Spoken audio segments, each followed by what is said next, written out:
اعتکاف کے حوالے سے کچھ فضائل اور مسائل آپ کے سامنے پیش کرنے ہیں۔ اعتکاف وہ عمل ہے جو رسول اللہ صلی اللہ علیہ وسلم نے پابندی سے فرمایا۔ جب آپ صلی اللہ علیہ وسلم کا آخری وقت تھا، عمر کا آخری حصہ تھا، تو اس میں آپ صلی اللہ علیہ وسلم پابندی سے اعتکاف فرمایا کرتے تھے۔ دنیا کی ہر قوم میں اعتکاف کی عبادت رہی ہے۔ جو بت پرست لوگ ہوتے تھے وہ فَنَظَلُّ لَهَا عَاكِفِينَ، قرآن کہتا ہے کہ وہ بھی بتوں کے سامنے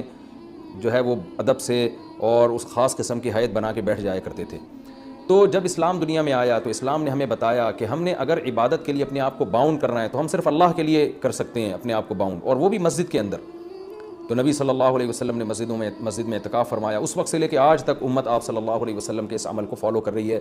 اس کی فضیلت کیا ہے؟ رسول اللہ صلی اللہ علیہ وسلم نے فرمایا ایک دن کا اعتکاف، بشرطے کے اخلاص کے ساتھ ہو، ایک دن کا اعتکاف آپ نے فرمایا انسان کو جہنم کی آگ سے ایسے دور کر دیتا ہے جیسے زمین اور آسمان کا جیسے فاصلہ ہے۔ تو اس عبادت کا بنیادی مقصد یہ ہے کہ انسان پورے سال دنیا کے کاموں میں مشغول رہتا ہے، وہ سال میں کچھ دن اللہ کے لیے نکالے۔ جیسے کوئی شخص ہجرت کرتا ہے اللہ کے لیے، اپنے گھر بار کو چھوڑتا ہے، تو معتکف بھی ایک نوعیت کی ہجرت کرتا ہے۔ وہ اپنے بیوی بچوں کو، اپنے اہل و عیال کو، اپنے رشتہ داروں کو چھوڑ چھاڑ کے اللہ کی گھر میں اور مسجد میں آ کے وہ پڑ جاتا ہے۔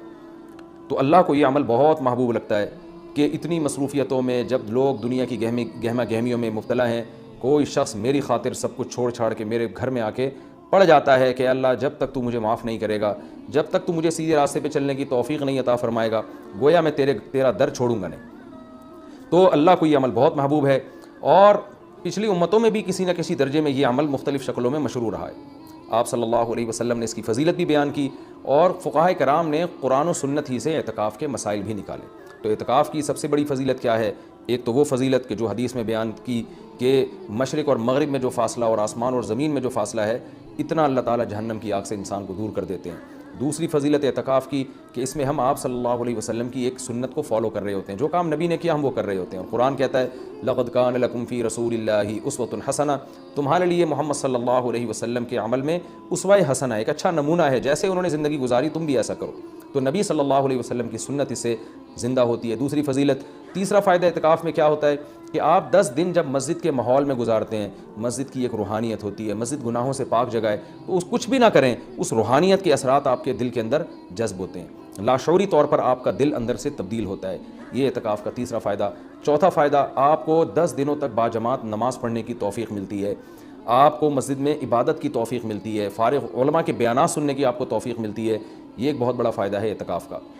اور سب سے بڑا فائدہ کیا جو حدیث میں بھی منقول ہے، اور آپ صلی اللہ علیہ وسلم نے اعتکاف کی مشروعیت کی ایک وجہ یہ بھی بیان کی ہے کہ اس سے انسان کو لیلۃ القدر نصیب ہوتی ہے۔ آپ صلی اللہ علیہ وسلم لیلۃ القدر کی رات کی تلاش میں بھی اعتکاف فرمایا کرتے تھے، 10 دنوں کے لیے مسجد میں آ کے بیٹھ جایا کرتے تھے۔ تو معتکف کو یقینی طور پر لیلۃ القدر کی رات ملتی ہے۔ بالفرض اگر وہ سوتے ہوئے میں بھی لیلۃ القدر کی رات گزر جائے اور اس سے عبادت نہ ہو سکے، تو کم از کم اعتکاف والی عبادت تو اس کو لیلۃ القدر میں ملے گی۔ وہ قیامت کے دن یہ تو کہہ سکتا ہے اے اللہ لیلۃ القدر کی رات میں نے کوئی عبادت نہیں کی، لیکن اعتکاف والی عبادت مجھ سے ہوئی ہے، اس لیے کہ میں مسجد کے اندر موجود تھا۔ تو اعتکاف والے حضرات کو چاہیے کہ اعتکاف میں اگر آپ کچھ نہیں بھی کرتے، صرف فرض نماز پر اکتفا کرتے ہیں،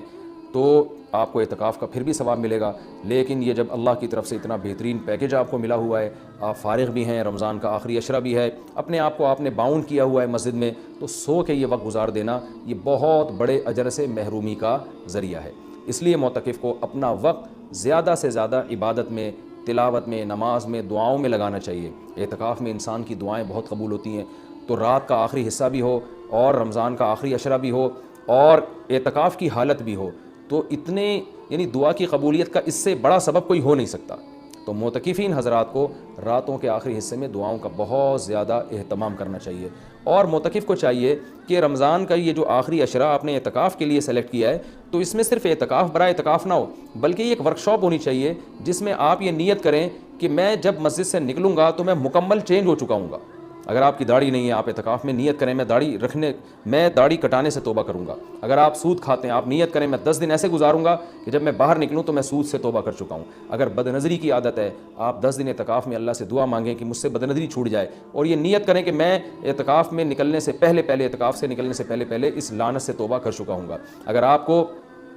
دھوکہ دینے کی عادت ہے، بد اخلاقی کی عادت ہے، ماں باپ کا دل دکھانے کی عادت ہے، بیوی کا حقوق نہیں ادا کر رہے، بچوں کے ساتھ رحمت والا معاملہ نہیں کر رہے، اخلاق خراب ہے آپ کے، ان تمام بیماریوں سے اور ان تمام گناہوں سے توبہ کا فیصلہ کریں۔ بلکہ میں تو یہاں تک معتکفین کو کہتا ہوں، جو میں نے علماء سے سنا ہے، کہ اعتکاف میں جس دن بیٹھیں سب سے پہلا کام آپ یہ کریں کہ اپنے گناہوں کی ایک لسٹ بنا لیں کہ بھئی میرے اندر یہ گناہ ہے، یہ گناہ ہے، نماز قضا کر دیتا ہوں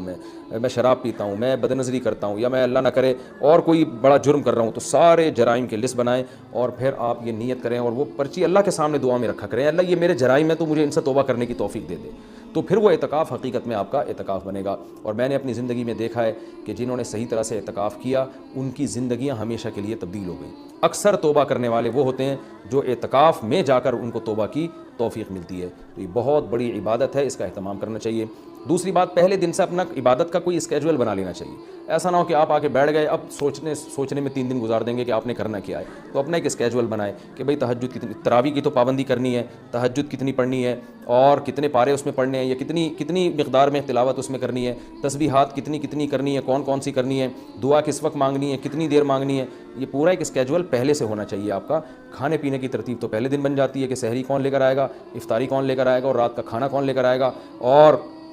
چائے کب پینی اور کون کس وقت لے کر آئے گا، یہ تو ترتیب میں پوری بن جاتی ہیں۔ تو یہ تو آپ باہر بھی کر سکتے تھے یہ کام، اعتکاف تو عبادت کے لیے ہے، تو عبادت کی ترتیب بنانا یہ چائے اور کھانے پینے کی اور پکوڑے اور سموسوں کی ترتیب سے زیادہ ضروری ہے اعتکاف میں، تو شروع میں اس کا اسکیجول بنا لینا چاہیے۔ اس بارے میں کچھ مسائل بھی ہیں کہ اعتکاف کن چیزوں سے ٹوٹتا ہے۔ پہلی بات تو یہ ہے کہ اگر آپ کا روزہ ٹوٹ گیا تو اعتکاف بھی خود بخود ٹوٹ جائے گا۔ اعتکاف جب بھی ٹوٹے گا تو قضا 1 دن کی ہوتی ہے اس کی، جیسے کسی کا اعتکاف ٹوٹ گیا تو وہ اگلے ہی دن مغرب سے پہلے قضا کی نیت کر لے اور یہ نیت کرے کہ میں جو آج اعتکاف ٹوٹا ہے اس کی میں قضا کر رہا ہوں، کیونکہ وہ سنت اعتکاف تو اب اس کا ختم ہو جائے گا، وہ ایک قضا اعتکاف کرے اور پھر آگے نفلی اعتکاف کی نیت سے مزید دن اگر باقی ہیں تو مسجد میں بیٹھ جائے، تو وہ 24 گھنٹے روزے کے ساتھ قضا اعتکاف کی نیت کر لے گا، یعنی 24 گھنٹے اعتکاف ہوگا اور روزے کے ساتھ، روزہ جو صبح صادق سے غروب آفتاب تک ہوتا ہے۔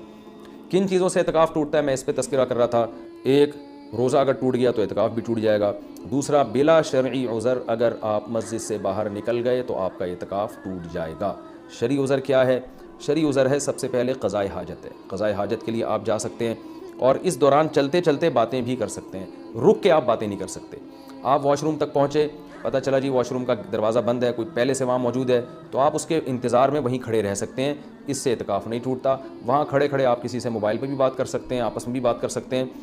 ہاں، بندہ باہر نکل آیا اور پھر بھی آپ موبائل پہ لگے ہوئے ہیں تو آپ کا اعتکاف ٹوٹ جائے گا، کیونکہ اب یہ آپ کا کھڑا ہونا یہ شرعی عذر کے بغیر ہے۔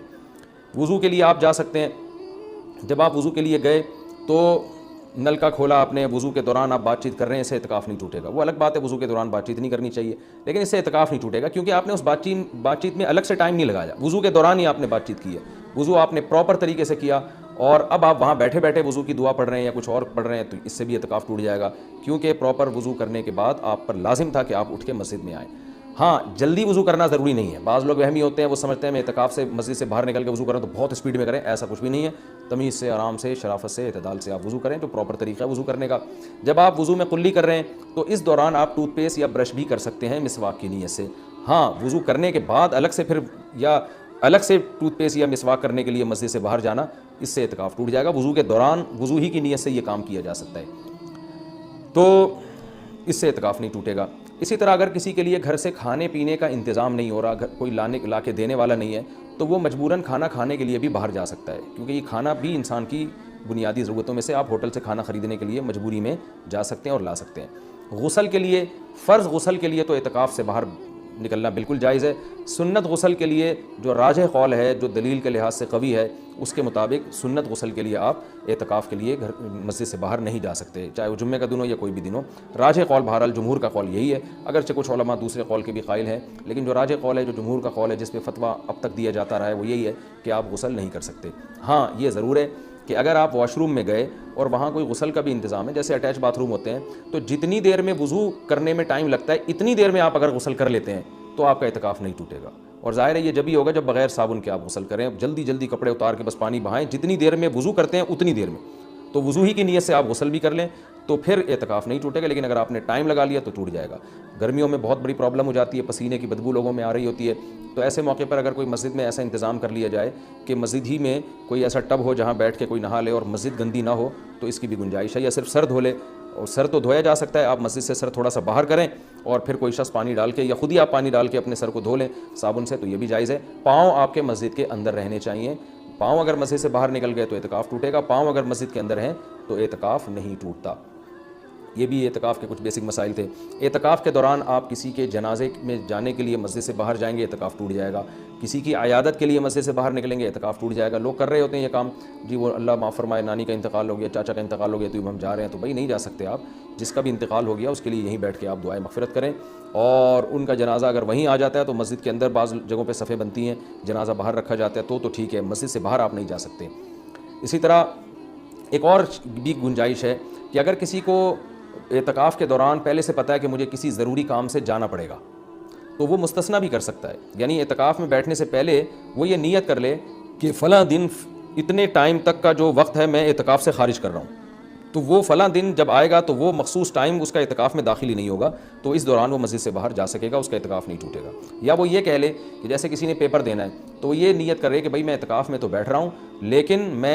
میرا ایم اے اسلامیات کا یا میرا اکنامکس کا پیپر ہے، تو میں جب پیپر کا ٹائم ہوگا تو میں جاؤں گا پیپر دینے کے لیے اور پیپر دے کے فوراً واپس آ جاؤں گا، تو پہلے سے جو نیت کر لے گا تو اس میں وہ ٹائم اعتکاف میں داخل ہی نہیں ہوگا اور اس عمل کی وجہ سے اس کا اعتکاف ٹوٹے گا نہیں۔ البتہ سنت بہرحال یہی ہے کہ پراپر 10 دن تک مسلسل اعتکاف کیا جائے۔ تو یہ کچھ موٹے موٹے مسائل تھے اعتکاف کے، اور رمضان میں روزے کی حالت میں سرما لگانے سے، کان میں آنکھ میں دوا ڈالنے سے روزہ بھی نہیں ٹوٹتا، اعتکاف بھی نہیں ٹوٹتا، خوشبو لگانے سے نہ روزہ ٹوٹتا ہے نہ اعتکاف ٹوٹتا ہے، باتیں کرنے سے بھی نہ روزہ ٹوٹتا ہے نہ اعتکاف ٹوٹتا ہے، لیکن اعتکاف میں زیادہ باتیں نہیں کرنی چاہیے، عمل کو زیادہ فوکس کرنا چاہیے، اور اگر کوئی گپ شپ لگاتا بھی ہے اعتکاف میں تو اس سے کچھ نہیں ہوتا، لیکن اعتدال سے مسجد کے آداب کا خیال کرتے ہوئے، تو اعتدال سے اگر کوئی مسجد میں رہے اور مسجد کے آداب کا خیال کر کے بات چیت بھی اعتکاف کے دوران کرتا ہے تو یہ ناجائز عمل نہیں ہے۔ ایک بات جو آخری بات، اعتکاف میں موبائل کا استعمال کم کریں اور اس کو مثبت ایکٹیویٹیز کے لیے محدود کر دیں۔ فون پہ باتیں کرتے رہنا، ویڈیوز دیکھتے رہنا فیس بک کی، یہ تو سارا ٹائم آپ کا فیس بک برباد کر دے گا۔ کوئی کام کی علمی بحث دیکھنی ہو تو ایک الگ بات ہے، لیکن ویڈیو گیم اور ان چیزوں میں اعتکاف کو برباد کرنا یہ بہت بڑی محرومی کی بات ہے۔ اللہ تعالیٰ سے دعا ہے کہ اس رمضان کے اس عشرے کو اللہ ہم سب کے لیے رحمت بنائے، اور اعتکاف میں خاص طور پر اس وبا کے بارے میں، اس وبا کے لیے سب مل کے دعا کریں۔ معتکفین حضرات سے خاص طور پہ گزارش ہے کیونکہ ان کی دعاؤں کی قبولیت کا امکان زیادہ ہے۔ یہ جو کرونا کی وبا انڈیا میں پھیلی ہوئی ہے، پوری دنیا کو اپنے لپیٹ میں لیا ہوا ہے، لاکھوں لوگ لقمہ اجل بن گئے، پتہ نہیں کتنوں کی موت اور مقدر ہے، تو گڑ گڑا کے معتکفین حضرات سے گزارش ہے کہ اس رات اللہ سے دعا مانگے، خاص طور پہ ختم قرآن کے موقع پر خوب اللہ سے دعا مانگے کہ اللہ اس وبا کو انسانیت سے دور کر دے، اور اس وبا سے ہونے والی تباہی سے اللہ ہم سب کو بچا لے۔ ہم کمزور ہیں اور ہمارے ایمان بھی کمزور، ہمارے جسم بھی کمزور، تو ہم صبر والی زندگی نہیں مانگتے کہ آزمائشیں آئیں اور صبر کریں، بلکہ ہم اللہ سے شکر والی زندگی مانگتے ہیں۔ اللہ تو ہمیں نعمتیں دے اور شکر کی توفیق دے۔ ہاں اگر کوئی مصیبت مقدر میں ہے ہی تو اللہ ہمیں صبر کی توفیق دے، لیکن اللہ ہم سے